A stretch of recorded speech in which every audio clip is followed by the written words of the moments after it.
kelucuan itu munculnya itu dari gerakan yang salah, gerakan yang seperti kecelakaan, tapi itu kan disengaja. Iya, Nah, disengaja, iya.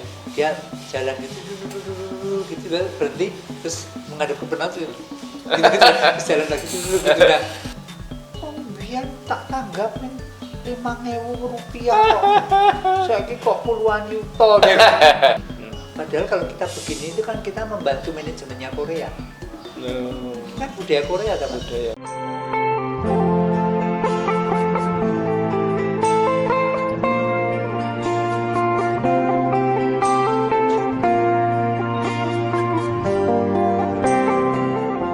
Indonesia, negeri nan elok, bagaikan sepotong tanah surga yang kaya budaya dan objek wisata. Keanekaragaman budaya dan kekayaan alamnya yang membentang dari Sabang hingga Merauke, dari Myanmar hingga Pulau Rote, sungguh indah nan mempesona dengan semboyan Bhinneka Tunggal Ika.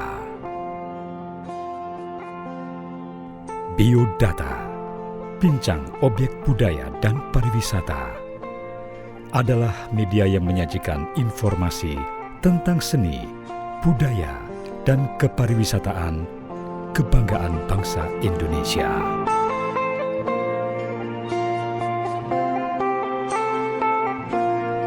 Biodata memang istimewa.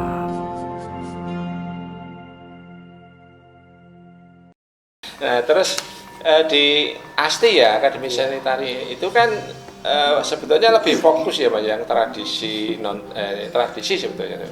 Nah, tentunya waktu Mas Didi masuk kan mungkin materi yang diuji untuk masuk juga mungkin tari tradisi. Tapi di dalam perjalanannya kok menyukai atau kemudian terinspirasi untuk lebih ke yang pop ya, yang modern, yang pop ya, walaupun mungkin yang tradisi tetap saya yakin Mas Didi mampu. Ini ketika itu kan sesuatu yang agak aneh gitu kan, tantangannya luar biasa itu tuh. Nah, gimana kok punya suatu inspirasi seperti itu, kemudian cari gaya tersendiri ya, apalagi terus akhirnya diinovasi dengan kreativitas ya seperti sekarang ini gimana kok bisa berubah ya, milih jalur yang ini? Jadi ceritanya gini, waktu itu kan dari Nini Tawa itu embrionya, kemudian ternyata tarian Nini Tawa itu digemari Mas, karena saya kan nggak mungkin terus diajak nari Bambangan, Tadi Romo itu kan impossible, sesuatu yang impossible kan. Bong saya cuma bisa nari putri dengan bagus, nari laki-laki kan kurang bagus, dalam arti nggak bangun, nggak pantas. Masih banyak menari-menari yang lebih pantas. Nah zaman itu kan memang yang lebih menonjol kan ya sing ayu-ayu, sing ganteng-ganteng kan gitu kan dipakai. Nah seperti saya, Mbak Tuti, Mbak Uni itu kan termasuk tipe-tipe yang di bawah rata-rata lah gitu kan. Nah itu kemudian Mbak Tuti sih punya ide ya kita membuat gaya yang lain. Nah komedi itu ternyata digemari. Nah kemudian di sini masuk unsur manajemennya di sini. Jadi sementara saya mendalami tari klasik yang pakemnya itu terus jalan paralel sampai saya belajar ke Cirebon, Bali, kemana-mana itu saya tetap, karena itu menurut saya itu dasar yang paling kuat Mas, yang paling bagus. Kalau kita mau menjadi penari komedi nggak punya teknik penguasaan gerak tari yang benar, yang bagus, nggak akan jadi. Karena ternyata setelah perjalanannya sekian puluh tahun di sini, bahwa tari komedi yang muncul dari diri saya itu ya beliaunya sebenarnya yang dari klasik tradisi itu ya. Tradisi yang pakem itu ya. Nah itu saya lebih terbuka lagi wawasannya bahwa pemikiran saya itu ternyata benar. Itu waktu saya mendapat fellowship dari Japan Foundation di Jepang. 3 bulan saya sempat nonton pertunjukan balet namanya Trocadero Ballet. Itu pemainnya semua laki-laki. Yo komedi. Iya. Nah ternyata ide-idenya tuh banyak yang mirip Mas. Jadi kelucuan itu munculnya itu dari gerakan yang salah, gerakan yang seperti kecelakaan, tapi itu kan disengaja. Iya, Nah, disengaja. yang susah itu adalah sense of humornya ini bisa ditangkap penonton sampai penonton bisa ketawa. Iya. Itu nggak semua Iya. penari memiliki. Iya. Nah itu ternyata. Iya, itu ya. Yang kemudian setelah aku lihat Trocadero Ballet, semua pemain Trocadero Ballet itu penari balet yang profesional. Dia menarinya juga berdiri gitu kan, dan teknik baletnya memang cukup tinggi. Nah saya membaca banyak tentang Trocadero Ballet, memang produknya semuanya ya memang penari profesional, tapi kemudian digarap komedi. Iya. Nah kesamaannya ada mas, seperti dia tiba-tiba split gitu, tapi itu jatuh gelimpat Iya. gitu. Terus Iya. pokoknya misalnya begini, kan itu sering kita lakukan tapi kan nggak sadar gitu mas. Iya. Dia tampilkan cantik karena dia memerankan Swan Lake. Kan? Iya. Dia jalan gitu berhenti terus menghadap ke penonton gitu, terus jalan lagi gitu. Nah, hal-hal trik-trik semacam itu kan ternyata kita sudah sering melakukan, tapi nggak sadar. Ya. Ternyata ada kesamaan. Bagian dari Berarti memang mendunia itu ya sebenarnya ya. Dan memang makanya saya bilang harus melewati klasik dulu ya. Sekarang sudah generasi keberapa itu?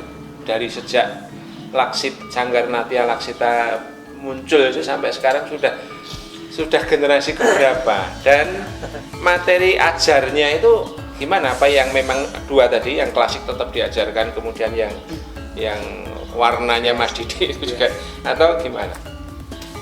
Kalau generasi, karena berdirinya kan tahun 80, jadi udah nggak tahu. Udah hitungan dewi gitu ya.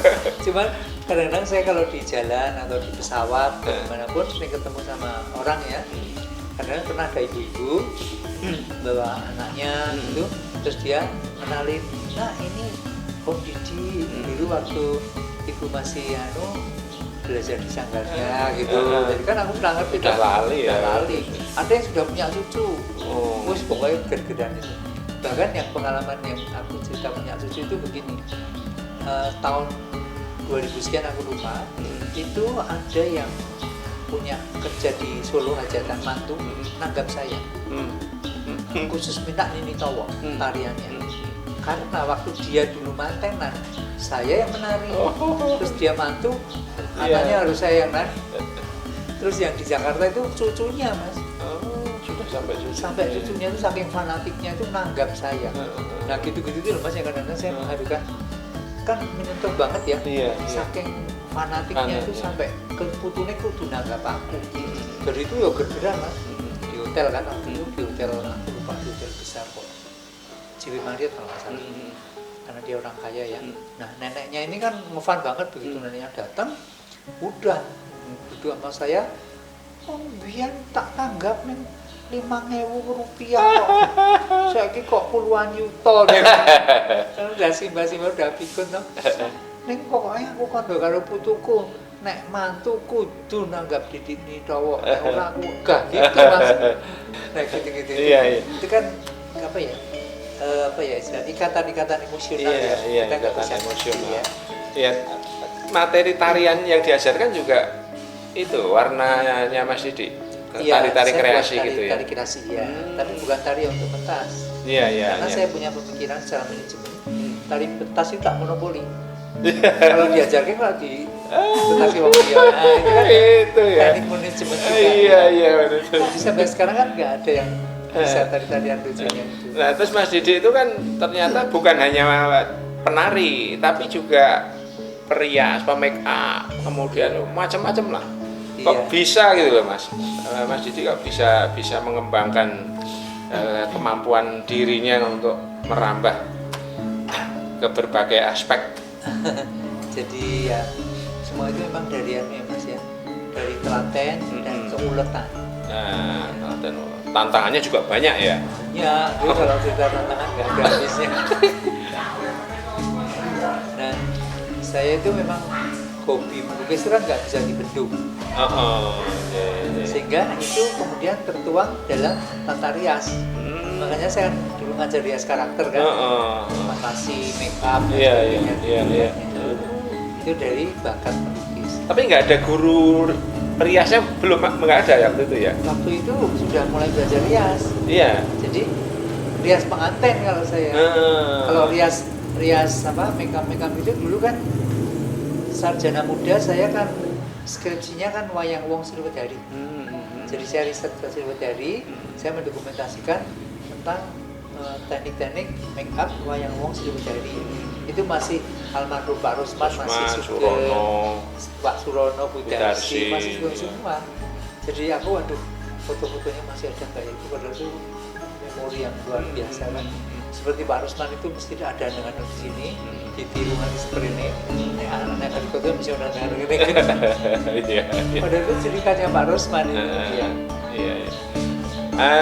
Mungkin ya terakhir kali ya ini pesan-pesan Mas Didik kepada generasi milenial, generasi muda, generasi penerus ya, terkait dengan pelestarian budaya ya. Tapi tadi tentunya memang yang tradisi itu tetap harus diuri-uri. Ya.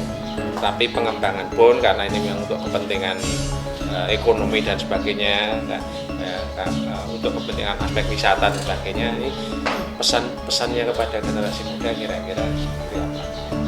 Ya kalau untuk generasi muda yang umum ya, yang konsumen, pesan saya itu marilah kita belajar mengenali apa kekayaan yang ada di sekeliling kita aja dulu. Nggak usah terlalu jangan kemana-mana ya. Kadang-kadang orang kan mesti lihatnya mesti Amerika mesti gue model. Lalu kita itu kaya banget. Kalau kita bicara pariwisata, sekarang kan sudah mulai bermunculan ditemukan objek wisata di Jogja seputarnya kan air terjun ini, danau ini, seperti misalnya ya. Saya nggak anti dengan begini itu nggak anti saya. Ini kan wujud modernisasi, wujud apa ya globalisasi. Padahal kalau kita begini itu kan kita membantu manajemennya Korea. Kan budaya Korea, budaya Korea. Masuk kita kok malah membantu mempromosikan Korea. Malah bangga ya. Nah itu kan kan mereka kan nggak paham, hanya ngikutin tren aja. Kalau mau foto dengan yang dia harus begini. Kalau nggak begini atau begini atau begini atau begini, yang dia nggak mau foto. Aku sampai gitu. Iya. Itu sampai sekarang ini. Jadi mereka udah mulai ikut-ikutan gini. Masalah budaya. Kalau mau tanya, kamu lihat di candi-candi peninggalan nenek moyang pasti ada pose-pose. Jadi saya kira terima kasih Mas Didik, pengetahuan yang sangat luar biasa di pagi hari ini, dan kalau nanti misalnya kami masih memerlukan tambahan informasi ya mohon bisa diterima dan dilengkapi ya.